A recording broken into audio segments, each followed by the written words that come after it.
Selasa nanti akan diinformasikan sama Panglima masing-masing untuk pertemuan jam 10. Nanti tetap kita koordinir massa. Jika tidak terrealisasi toleransi ditegakkan di Cikarang ini, kita hadirkan massa lebih banyak. Bersatu.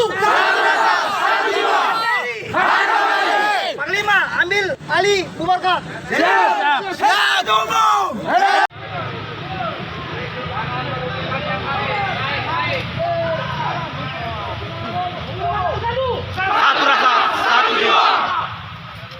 Buat kawan-kawan semua, tadi kita sudah berbicara sama Kabak Op. Tua mana tua?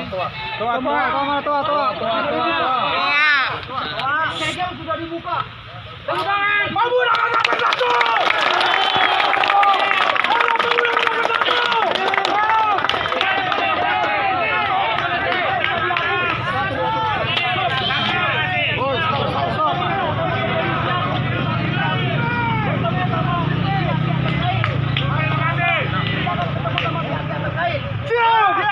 Saya minta sama kawan-kawan semua, kita tetap berjuang.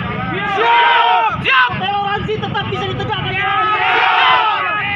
Untuk itu, saya minta dengan sangat, sekarang kita membubarkan diri dengan tertib. Siap! Karena permintaan kita sudah dipenuhi sama pihak kepolisian.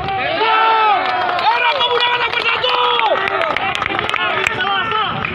Hari Selasa, nanti akan diinformasikan sama Panglima masing-masing untuk pertemuan jam 10. Nanti tetap kita koordinir massa. Jika tidak terrealisasi toleransi ditegakkan di Cikarang ini, kita hadirkan massa lebih banyak. Siap!